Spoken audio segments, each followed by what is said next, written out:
right now on 5 on Your Side at 10. Tonight, talking Trump.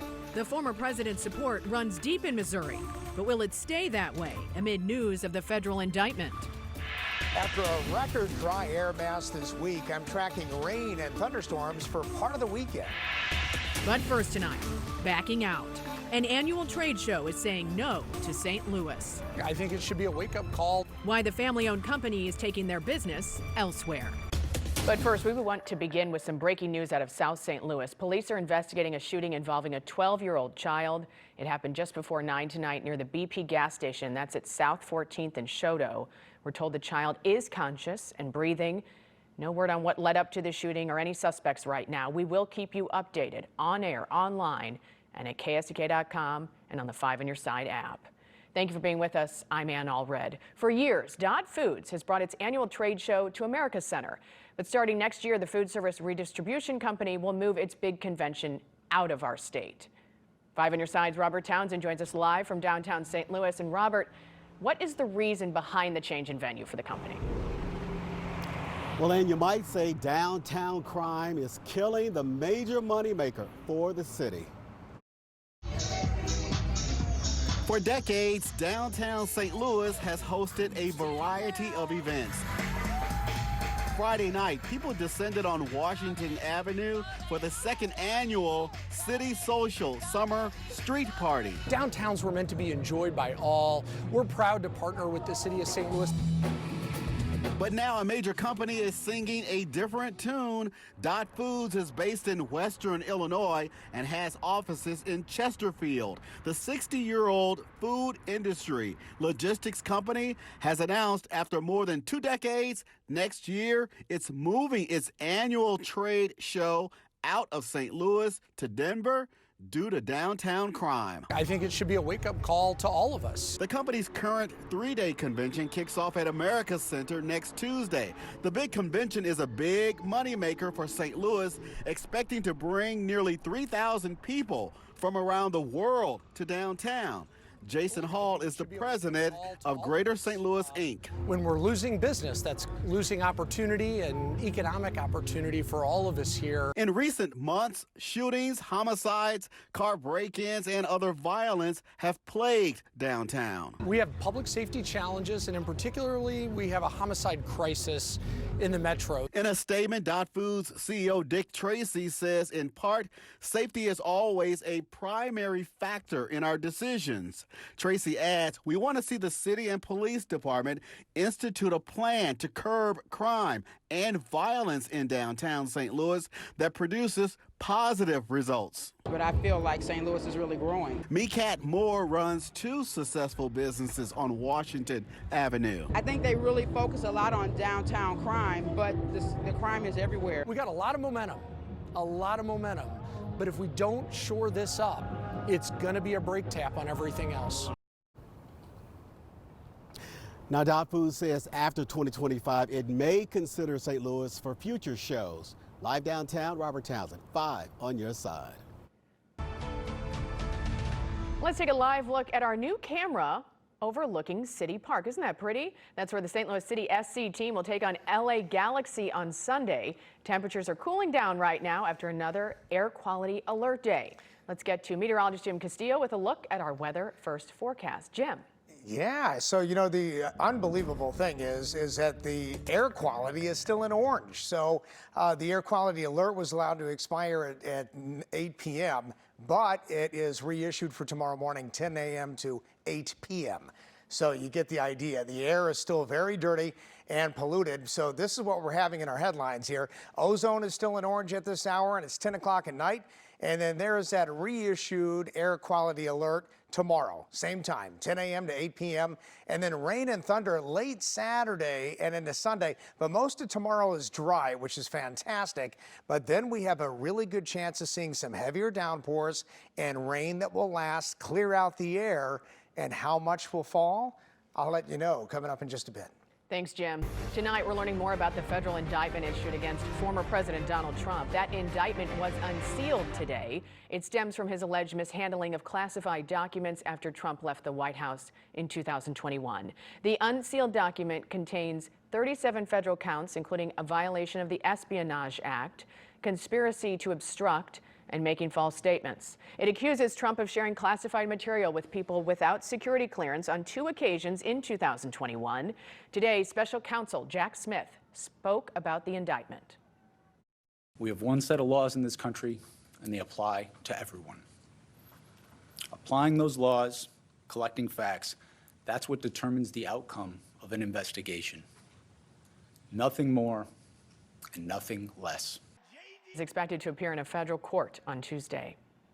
New tonight, reaction is pouring in over Donald Trump's indictment. As the former president denies the allegations, we wanted to know what impact it could have on his fight to return to the White House. Brent Solomon is just back from speaking with voters. Brent. Hey there, Ann. This case centers around some 100 classified documents. No other president has been charged with a federal crime. Well, tonight, a local law professor telling me, although historic, it might not matter to Trump's devout following. Next month, Republicans are expected to decide when the party will hold its Iowa caucus, widely believed to be a potential indicator of who could best represent the party. Early reports suggest it could happen in mid-January. We wanted to know if Donald Trump's indictment will weigh on voters' minds. When you are prosecuting someone this popular, with millions of supporters, it's not just about the black letter law. It's really about what is the purpose, what is the point, what are you going to accomplish? Anders Walker is a law professor at SLU. Although he calls the indictment a, quote, national embarrassment, he says not all voters will see it that way. What exactly did he take? Did he take information that could jeopardize troops in the field, operations that are underway, national security? And what was his motive? Was he planning to sell those documents? If they've got something like that, then I think there's a good case to put him in jail. But if he just wanted to show off at Mar-a-Lago with a few souvenirs from his time in the White House, well, maybe it's not such a big deal. As the case works its way through federal court, reaction pouring in at home. You know, I think it makes people think a little bit more. It is a big deal. I think we should care. I think it's important to be honest. He's going to run unassailed. Like, it's going to be no issue whatsoever. I spent some time talking with voters. I think they shouldn't have done it because he was always going to get away with it. And now that they've done it, the bar is now so low that, like, we can have infinite indictments with no repercussions. Even if he ends up in a conviction, he might be pardoned. If he wins the 2024 election, he might pardon himself. And if Ron DeSantis wins, he'll probably pardon him anyway. All right, Missouri Governor Mike Parson responded to that indictment, tweeting, quote, when certain political leaders are protected while in power and others targeted when out, we do not have a just justice system, end quote. Meanwhile, many Democrats, Ann, are calling for accountability. With the news of Donald Trump's indictment, many wanted to know if the former president can run in 2024. According to our National Verify team, a person can still run for president even if they've been indicted or found guilty in a criminal or civil case. That's because Article 2 of the U.S. Constitution only lists 3 qualifications to become president. You must be at least 35 years old, be born in the United States, and lived in the country for at least 14 years. The Missouri Supreme Court is denying an appeal by a man scheduled to be executed in August. Johnny Johnson killed 6-year-old Casey Williamson in 2002 in Valley Park. He faces execution on August 1st unless the courts intervene or the governor grants clemency. Johnson's lawyers say he should not be executed because his schizophrenia prevents him from understanding the link between his crime and the punishment. Developing tonight, parts of South St. Louis are under a boil order advisory after a water main break. Crews are working to repair a 20-inch water main break at the intersection of Lansdowne Avenue and Chippewa. Affected neighborhoods include parts of Bevo Mill, Boulevard Heights, Carondelet, Dutchtown, Holly Hills, Mount Pleasant, and Lindenwood Park. The city's water division is asking residents to boil their tap water before drinking and cooking. The advisory could be in effect for up to 48 hours. Developing tonight, St. Louis County has issued a public health alert in Manchester. If you recently bought oysters from the fruit stand and seafood on Manchester Road, don't eat them. The health department says a man died after eating raw oysters he bought there. He was 54 years old and became infected by a bacteria found in certain shellfish. Health inspectors believe the oysters were already contaminated before they were delivered to the business. It's a mother-daughter duo unlike any other. When I got that diagnosis, I had faith in myself that, hey, you know, I've seen my mom overcome this and I can overcome this too. Tonight, the inspiring story of their successful fight against breast cancer. Nothing's better than a Cardinals game and a nice cold beer. The new alcohol policy now in effect at Busch Stadium. A very dry air mass again today. Lots of dry time this weekend. Also, I'll time out when rain and thunderstorms become likely. Emerson Electric has a new home. The global automation company will be moving to the Forsyth Point building in Clayton. There was a ribbon cutting today at the new location. The company will lease the top 3 floors and parts of 2 other floors of the 14-story building, which will soon be known as Emerson Tower. Emerson's CEO says retaining and attracting talent were the key elements in his decision. That element became really important, not just in our decision to come here, but on our ability to create a space that is going to be inclusive, that's going to drive collaboration and innovation that we need in our company. The new building will include access to a garden terrace, a fitness center, and a conference training space. About 400 employees are expected to move into the new building by mid to late 2024. A proposed law in St. Louis would make it easier to get a liquor license. Board Bill 60 is meant to reduce the red tape. Several business owners sent a letter to the Board of Aldermen in April asking for a change to this system. Some say it took them 5 to 9 months to get approval. Today, the bill was assigned to a special committee, which will hold a hearing to discuss the bill and hear from the public. The date has not yet been set. Let's take a live look over Busch Stadium. Starting today, the Cardinals have extended alcohol sales at bars and concession stands within the ballpark. They will now end during the 8th inning. Mobile ordering and in-seat service will still end in the 7th inning. The Cardinals say the decision was made after evaluating its existing service policy and feedback from you, the fans. The team's also launching a responsible fan program to promote planning for safe rides home. Tonight, Pride Month celebrations took place inside Busch Stadium for the 6th annual Pride Night. Fans, including the LGBTQ+ community, got a chance to receive a rainbow Cardinals jersey with the purchase of a special themed ticket. A portion of the proceeds will be donated to the St. Louis Queer and Support Helpline. To see a list of other events and activities in the St. Louis area this month, just text the word PRIDE to 314-425-5355. We'll send you a link. An annual showcase of men in suits is returning to St. Louis with a twist. Tomorrow, local group Man Up is hosting its 5th annual Operation Suave. It's about empowering people to be their best version of themselves. In the past, the group has marched to the arch wearing their finest clothing to send a powerful message of unity and to defy stereotypes. This year, the group is inviting women and children to join a culture and community symposium. The event kicks off at 10 tomorrow morning at WashU's Wrighton Hall. Tomorrow, thousands of people will participate in the Susan G. Komen More Than Pink Walk in Tower Grove Park. Among the walkers will be a mom and daughter duo who both battled breast cancer. Kay Quinn introduces us to 2 survivors sharing their story in hopes of inspiring others. I'm excited. Gloria Sargent and Brandy Reagan are more than walking buddies. They're mother and daughter, and they're both breast cancer survivors. As I was pouring the coffee into the cup, I felt something. I physically felt something on the left side. Immediately I thought, well, that's strange. Ran back to the bedroom, laid flat on the bed to do a breast exam. And I was hoping that I would find that it was symmetrical. That wasn't the case. Gloria had a clear mammogram just 8 months earlier. I had a grade 3 tumor, which they explained was nothing like your normal cells. Grade 0 is your normal cells just in abundance, all the way to grade 3. So we knew it was aggressive, and I knew I had 3 children, so I said, let's be as aggressive as we need to be. Chemotherapy followed. Brandy was just a teenager at the time. I wanted to avoid what I saw my mom go through, if at all possible. You're welcome. So I had opted to get tested for the BRCA gene or the BRCA1 gene mutation, just to better prepare myself and empower myself to make those decisions for the future. A decade after learning she carried the gene, Brandy opted for a prophylactic bilateral mastectomy. If you have the BRCA1 mutation, you have an 87% chance of having breast cancer.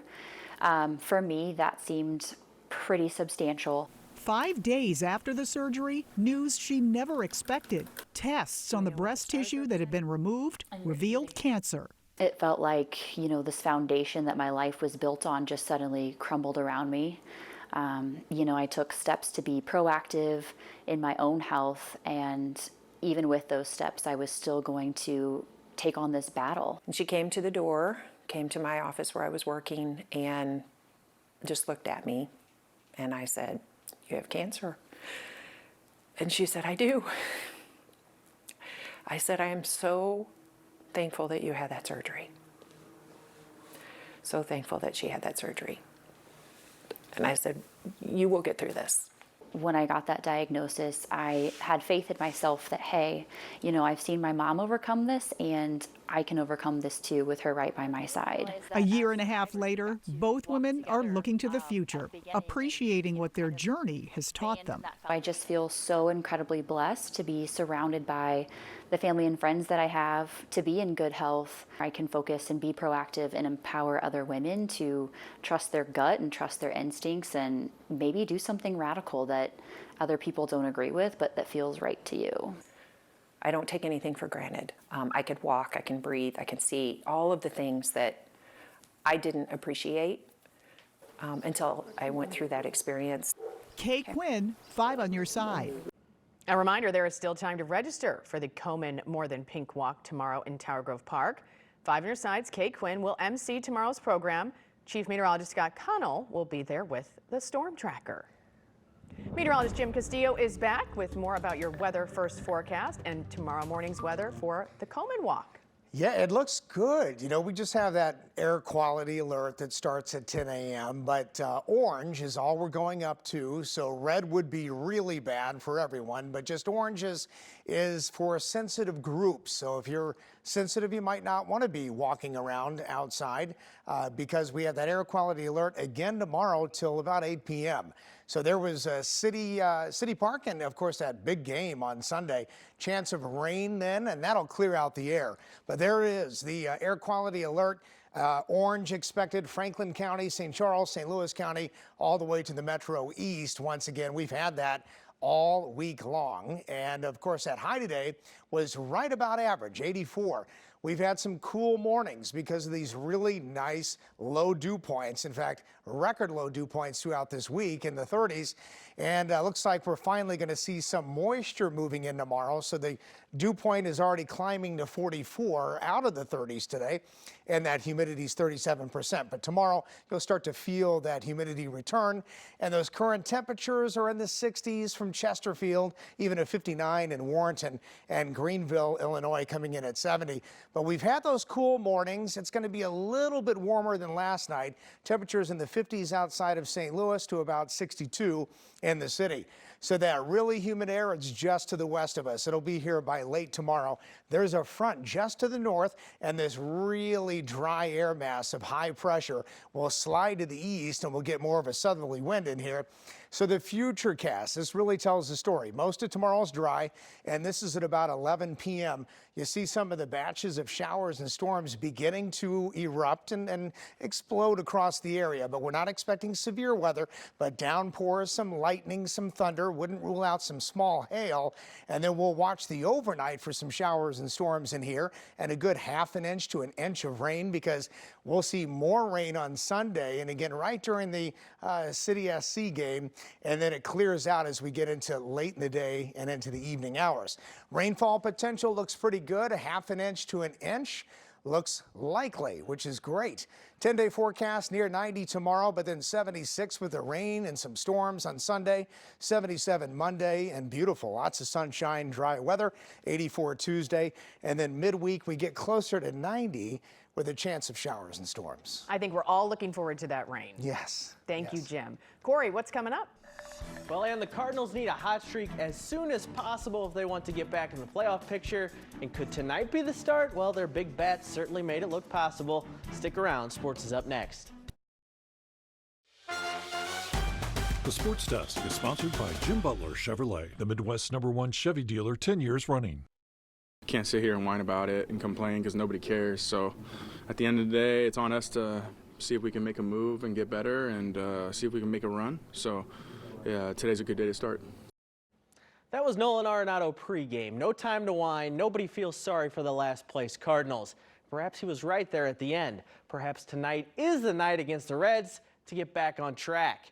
Here is a good sight. Dylan Carlson was back in the lineup tonight after an IL stint. And speaking of that Nolan Arenado guy, he steps up early, crushes this pitch from Red starter Ben Lively over the bullpen, 2-0 Cards.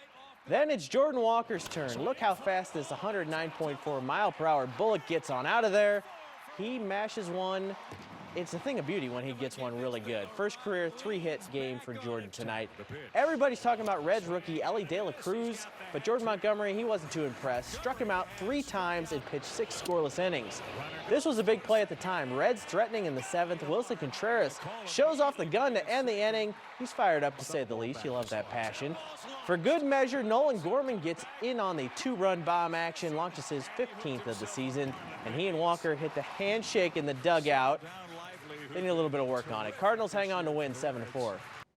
And that's what we've talked about, is being able to add on and get that extra big hit to put somebody away. Be able to add on and finish that game was important. We've talked about it quite a bit. This is a guy that when he gets the ball off the ground, the power that's behind that swing is impressive, and today was another big swing by him. This 5 on Your Side St. Louis City SC coverage is sponsored by Together Credit Union. The view sure is nice from the top for City SC. After a 3-game home winning streak where they demolished the competition and a little bit of a bump in the road in Dallas, City has another test Sunday at home against the LA Galaxy, a team at the bottom of the West standings and without their star. The Galaxy announced today that their striker Chicharito is out for the rest of the year after tearing his ACL in a U.S. Open Cup game. The 35-year-old captain has 38 goals in 74 MLS matches since 2020. But as you know by now, even though the Galaxy are last in the table and without Chicharito, Coach Carnell and company are not taking anything lightly. You could arguably say that Galaxy are the best technical team in the league. I think that the position on the table bears no value or reference to how good they are, right? So if we're just looking as neutrals, looking at the table standings and thinks, it's going to be a cakewalk or an easy game for us, I think we got, have to change that attitude really quickly. So I don't think messaging from the staff or the messaging with the players, I think they know exactly what type of Galaxy team is coming to town. And, without Chicharito still, they're a great team. Let's check in on the French Open. Top seed Carlos Alcaraz faced Novak Djokovic in the men's semifinal today. Look at this insane shot Alcaraz pulled off. Are you kidding me? That's a Frank Cusimano pickleball shot right there. However, the 20-year-old would get a bad case of the cramps later, and Djokovic seized on the opportunity. Djokovic wins in 4 sets to set up a French Open final against Casper Ruud.